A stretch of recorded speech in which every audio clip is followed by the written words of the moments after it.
안녕하세요. 지긋지긋한 결혼 생활을 했던 30대 여자랍니다. 제가 결혼을 해보니 왜 그렇게 다들 결혼을 신중해야 한다며 말리는지 알겠더라고요. 정말 사랑해서 이 사람과 영원히 함께하고 싶은 마음에 결혼이란 걸 선택했으나 결혼이 두 사람만의 문제는 아니란 걸 실감하게 되었습니다. 전 아래 남동생이 있고 호르몬이와 저희 남매가 함께 살았어요. 아빠께서는 저희 남매가 어릴 때 이미 저희 곁을 떠나셨죠.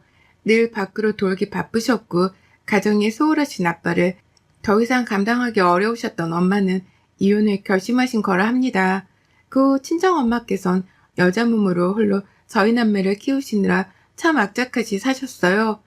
그게 어린 제 눈에도 제 동생 눈에도 보였기에 나중에 커서 내가 돈을 벌면 꼭 우리 엄마 호강시켜 드려야지 늘 그렇게 생각을 했었습니다. 엄마께서는 본인에게는 아끼며 사셨지만 저희 남매에게는 아낌없이 사셨고 열심히 살아주신 덕분에 부족함 없이 유복하게 자랄 수 있었어요. 그게 다 엄마의 희생 덕분이란 걸 알기에 저랑 동생은 사회생활을 시작하고서 돈을 벌게 되고부터는 엄마께 늘 효도하려고 바빴습니다. 참 애틋한 가족이었던 저희 가족은 늘 서로를 위하는 마음이 컸던 가족이었죠. 거기다 일찍부터 돈이란 게 얼마나 귀하면서도 무서운 건지를 알았기에 저도 버는 쪽쪽 적금부터 꼭 해야 한다는 개념이 확 바뀌었던 것 같습니다. 늘 저희 엄마께서 알려주신 게 있었거든요. 사람이 살다 보면 어느 날 갑자기 목돈이 필요한 순간들이 있는데 그럴 때 주변인들에게 아쉬운 소리 하며 살다 보면 너 신용, 이미지가 하락되는 건 한순간이니 꼭 불필요한 소비를 줄이고 모으고 모으라고 말이죠. 엄마의 현명한 덕분에 사회초년생 때부터도 또래 친구들에 비해 돈을 많이 모으고 있는 편이었습니다. 그렇게 영원할 것 같았지만 결국 저희 가족도 헤어짐이란 걸 피할 수 없었어요. 첫째였던 제가 결혼하게 되었죠. 만나던 사람과 진지하게 결혼을 전제로 만나고 있긴 했지만 기약이 없었습니다. 그런데 어느 날부터인가 남편이 확 밀어붙이며 결혼하자고 딱 말을 해버리고 눈 감았다 떠보니 결혼을 했더라고요. 원래 결혼은 한쪽에서 딱 끌고 가야 한다고들 하는데 정말 그런 케이스였어요. 제가 결혼할 때 남편과 약속했던 게 하나 있었습니다. 양가 부모님의 도움을 굳이 받지 말고 우리 능력껏 주제껏 꾸려나가며 채우며 그렇게 살자는 거였죠. 제가 이렇게 했던 이유는 어느 집은 이렇게 했는데 이 집은 이렇게 했네 안 했네 뒷말 나오는 거 싫어서 아예 그런 얘기가 나오지 않도록 저희가 알아서 할게요 라고 선을 딱 그어버리고 싶었습니다. 제 의견에 남편도 동의를 해줬고 실제로 결혼할 때 저랑 남편이 각자 모은 돈과 은행의 힘을 빌려서 모든 걸 해결했어요. 그런데 결혼하고 나니 시모의 입장은 조금 달라졌더라고요. 시모는 하나뿐인 딸 자식을 시집 보내며 아무것도 하지 말라고 정말 아무것도 하지 않는 저희 엄마가 이해가 안 간다고 말씀하셨습니다. 예, 너네 엄마는 어쩜 딸 하나인데 시집 보내면서 정말 아무것도 안 하니? 대단도 하다. 나 같으면 그렇게 못하지. 난 우리 혜진이 시집 보낼 때 빚이라도 내서 다 해서 보내줄 거다. 그래야 그 집에서 무시를 안 당하지. 저희 엄마는 제 성격을 아시거든요. 어머님 안 받겠다면 절대 안 받을 거 아시니 저랑 아범 뜻을 존중해 주신 거죠. 저희가 어린애들도 아니고 자립할 힘도 있는데 굳이 도움을 받을 필요가 뭐가 있겠어요? 막말로 결혼은 저희 둘이 하는 건데 저희 나이에 양가 부모님께 손 벌리는 게 더 웃기지 않나? 안 그래요, 어머님? 손 벌리는 게 아니라 딸이 싫다고 해도 사돈 잘 부탁해요 하면서 좀 챙겨주고 얹어주고 그래야지. 그걸 또 고지고대로 듣고 아무것도 안 하는 건 너무 융통성이 없는 거지. 어머님은 아무것도 못 받으셔서 서운하신 거예요? 상견례 때는 다 좋다고 말씀하셨는데 갑자기 뒤에서 말씀을 바꾸시니까 난감하네요. 차라리 그때 말씀하시지 그러셨어요? 그럼 이 문제는 아범이랑 의논을 해볼게요. 어머님이 아무것도 못 받으신 게 서운하다고 하신다고. 예, 내가 언제 아무것도 못 받아서 그렇다고 했니? 얘 말 참 웃기게 하네. 아서라, 아범 일도 바쁘고 신경 쓸 것도 많은데 뭘 이런 얘기까지 하고 그래? 시몬은 제게 티를 내기 시작했습니다. 분명 남편과 모두가 있는 자리에선 서로 양가 부모님께도 아무것도 해드리지 말고 저희가 알아서 하겠다고 했을 때 현명하다고 해놓고는 이제 와서 말을 딱 바꿔버렸더라고요. 딱 여기서 시모를 제대로 파악할 수 있었습니다. 제가 또 한성질 하기도 하고 아닌 걸 맞는다고 장단 맞추는 성격도 아니라서 시모가 저렇게 트집을 잡으며 말하면 저 역시 지지 않고 말했어요. 시모라고 해서 맞죠? 네, 맞습니다. 알겠습니다. 전 절대 해주지 않았습니다. 그럼에도 불구하고 시모 역시 지지 않고 제게 시집살이를 시키려고 아주 노력하셨어요. 사실 제가 저희 친정집에 대해 자세히 언급을 한 적도 없는데 시모는 혼자 생각에 홀어머니의 남매 키우는 집이니 당연히 형편이 어려울 거라는 생각을 하셨나 봅니다. 그래서 그런지 늘 저희 친정집을 무슨 거지 취급했고 나중에라도 저희 엄마께서 장녀인 제게 빌붙어서 본인 아들이 힘들어질까 그걸 걱정하시며 돌려가셨죠. 그런데 저희 친정집은 형편이 어렵지 않습니다. 살만한 여유 있는 집이고 오히려 시댁보다 더 재산이 있는 상황이었어요. 상황이 이랬어도 굳이 시모에게 솔직하게 털어놓지 않은 이유는 반대로 빌붙을까봐 말하지 않았습니다. 여유가 있다는 걸 알면 괜히 시모가 돈 요구를 할 것 같아서 그게 싫어서 그냥 시모의 생각대로 여유가 없는 척했어요. 차라리 거짓 취급받는 게 열받아도 마음을 편했으니 말이죠. 시모는 본인이 대놓고 저희 집을 거짓 취급하는데 제가 찍소리도 못하고 있으니 진짜 못 사는 어려운 집이라고 확신을 했는지 그 이후부터는 아주 대놓고 무시하기 시작했습니다.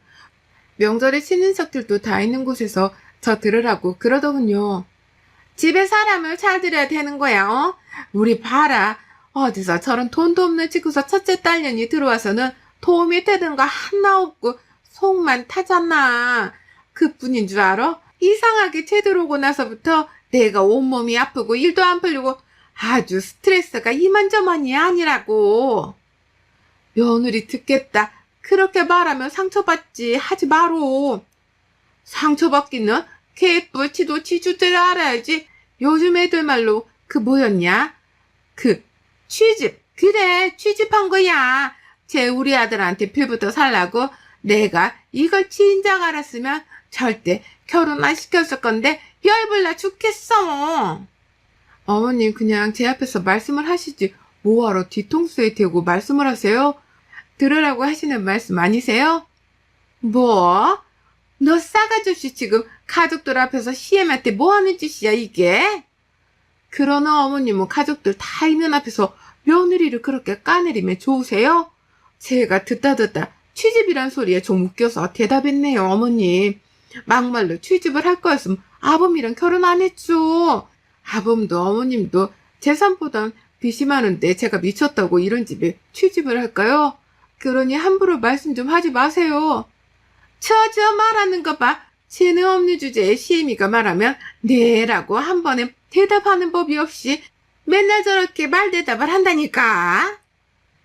없는 주제라 제가 더한 말도 할 수 있는데 어머님 쓰러지실까봐 걱정되니 여기까지 하고 제가 멈춰드릴게요.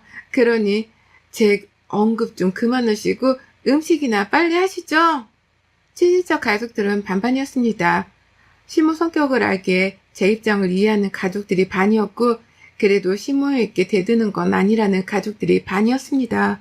그러나 누가 제 편이고 아니든 전 상관이 없이 제 말만 하면 되는 거라 상관없었어요. 그저 제 편이길 바라는 사람 딱 한 명인 남편은 정작 모른 척하기 바빴기에 이 결혼을 하고 바로 후회했습니다. 처음에는 시모와 제 사이에서 어떻게든 해보려고 하는 듯 보였으나 남편이 그러더군요. 하루 이틀도 아니고 매번 이러면 본인도 어쩔 수 없다면서 그냥 알아서들 잘 풀고 살라고 말이죠. 그리고 전 그렇게 서로가 싫고 미우면 안 보고 사는 방법도 생각을 하자고 했어요. 이 모든 게 말뿐이라면 믿어지시나요? 남편은 그저 시모와 제가 다툼이 나기 시작하면 밖으로 나가거나 차에 가거나 그 자리를 아예 피해버리는 행동을 보였습니다. 그렇게 결혼하자고 매달릴 때는 언제고 막상 결혼해서 본인 엄마에게 당하는 저를 보고선 어떻게 이렇게 행동을 할 수 있나 싶어 처음에는 서럽고 서운했죠. 그런데 시간이 지나니 서럽고 서운한 감정이 싹 사라지고 열받기도 하다 아예 무감정으로 변하더라고요. 솔직히 제가 시집살이를 당했던 이유가 따지고 보면 저희 친정집에 여유가 없어서 그런 줄 알아서였기에 어느 정도 있다고 말하면 모든 게 끝날 것 같긴 했습니다. 그렇지만 막말로 친정엄마 재산이 제 것도 아닌데 그걸 왜 말하겠어요? 애초에 그런 걸로 저를 탓하며 시집살이를 시키는 시모가 정말 나쁜 거죠. 시댁이랑 집이라도 멀었으면 속이라도 덜 탔을 텐데 또 가까워요. 걸어서 왔다 갔다 10분도 안 걸리는 거리이고 저를 욕하는 재미로 사는 시모여서 그런가 자주도 찾아왔습니다. 시모는 진짜 갑자기 찾아와서 밑도 끝도 없이 욕만 하다 가곤 했어요. 굳이 연락도 없이 저희 집에 찾아와서는 제게 그랬죠. 너희는 돈 관리 누가 하냐? 저희 각자예요. 각자 해요가 뭔데? 각자 한다는 게 그게 뭔 소리야? 각자 벌어서 각자 모으고 각자 해요. 매달 정해진 날짜에 공동생활비 입금해서 그렇게 생활하고 있어요. 근데 갑자기 왜요? 잘하고 있네. 행여나 네가 와이프고 여자라고 해서 우리 준성이가 벌어온 돈 다 묶어서 네가 관리하나 해서 물었다. 네가 관리하면 어찌 아냐? 너 친정집에 우리 아들이 번 돈 몰래 보낼지? 예, 따로 관리하니 걱정도 마시고 아범 몰래 빼돌려서 보낼 만큼 벌지도 않으니 걱정 마세요, 어머님. 뭐야?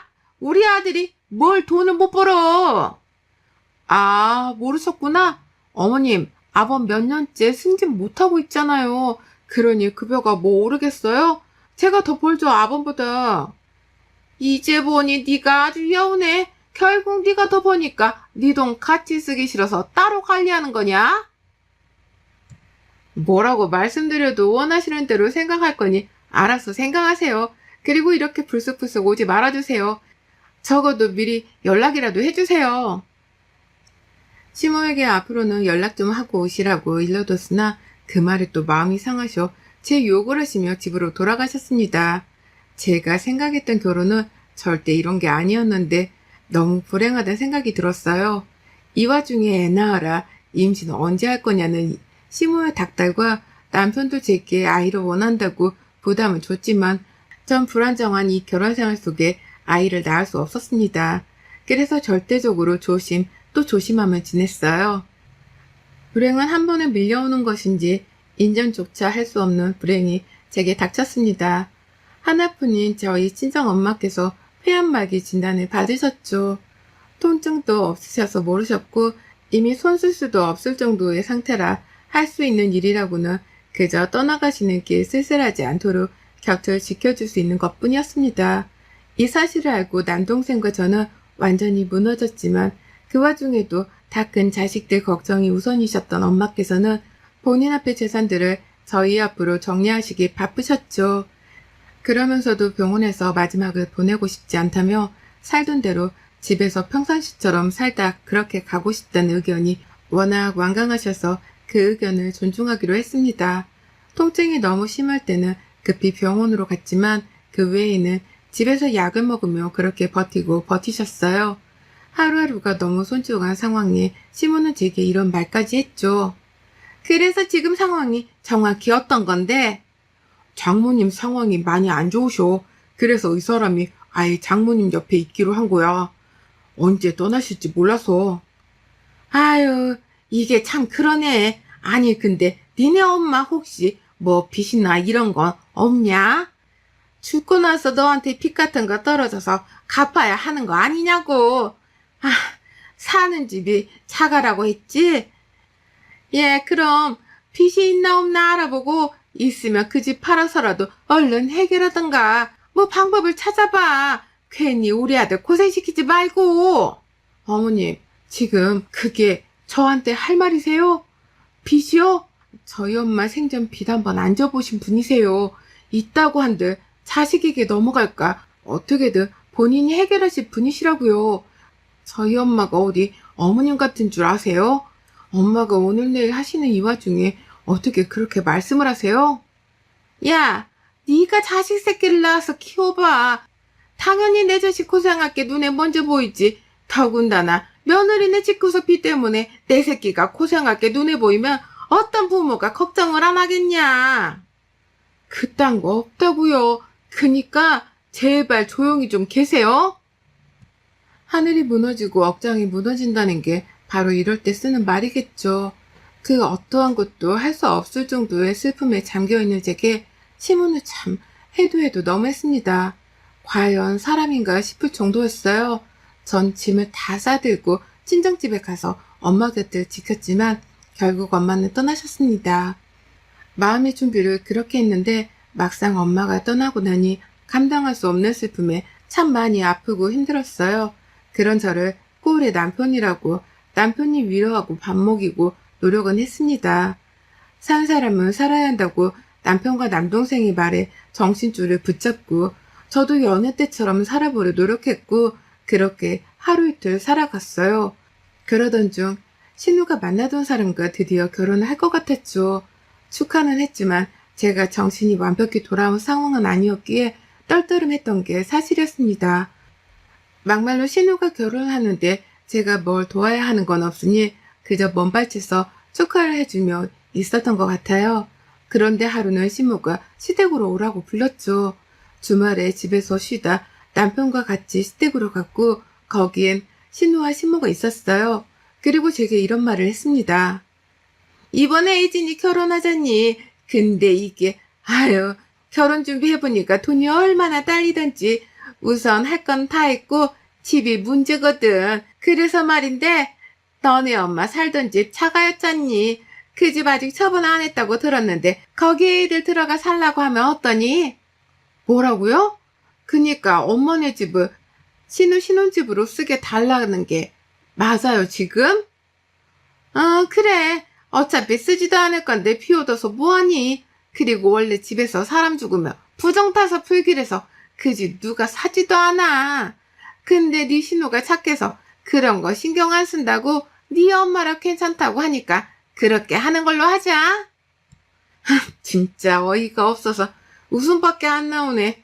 자가집 구할 여력도 없으면 월세살이를 할 것이지 어디 자가를 넘보고 있어?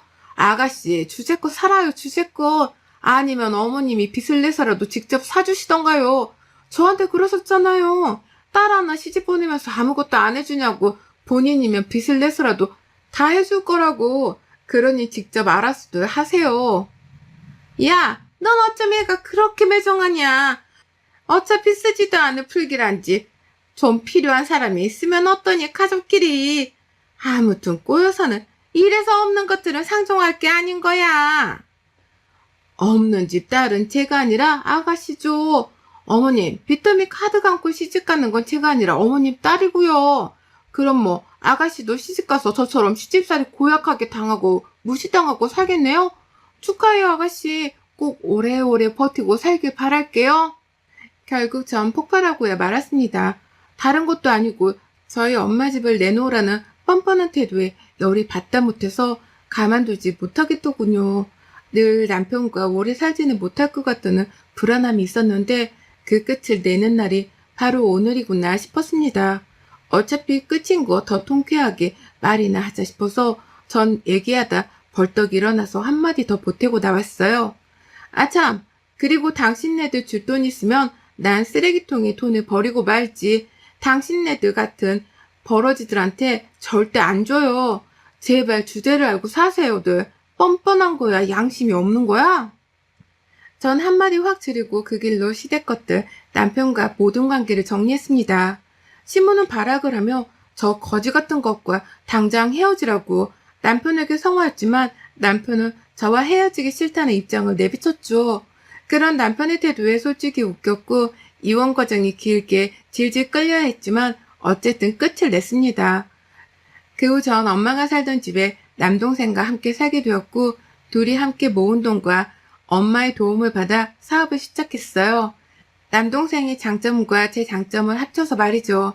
몇 개월은 죽은 듯 둘이서 이 악물고 일만 했고 노력한 결과는 성공을 맛보게 해줬습니다. 제 생에 외제차라는 걸 끌어보게 되었고 명품이란 걸 사도 손이 달달 떨리지 않는 정도로 살게 되었어요. 너무 아프고 불행한 시간을 보내서 마치 하늘에서 저희 남매에게 고생해 갑시라고 선물이라도 주는 것 같았습니다. 그러던 중 저희 남동생이 말해주더라고요. 신우가 드디어 결혼 날짜가 나온 것 같다면서 유치하지만 축하해주러 다녀오자고 말이죠.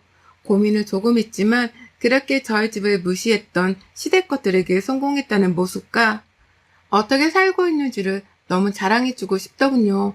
그래서 남동생과 함께 과할 정도로 머리부터 발끝까지 명품으로 도배를 하고 좋은 외제차를 각자 타고서는 신우 결혼식에 출동했습니다. 차에서 내린 저를 본 남편이 이게 다 뭐냐고 묻기에 무시해주고 식장으로 들어갔어요. 저와 남동생을 본 시댁 것들과 남편은 아주 눈이 휘둥그레져서 묻더군요. 아니 넌 뭐냐 지금 이게? 당신 아까 그 외제차는 뭐야? 뭐 외제차? 외제차의 명품 뭐 처음 봐요? 촌스럽게. 왜 이래요들?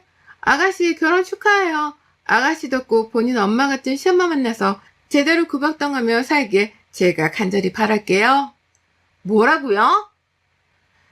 그러게들 있을 때 잘하지 그랬어? 잘만 했어봐. 콩고물이라도 떨어졌을 건데 그걸 못 참고 거지근성을 보이고 발악들을 하니 결국 콩고물도 못 얻어먹지.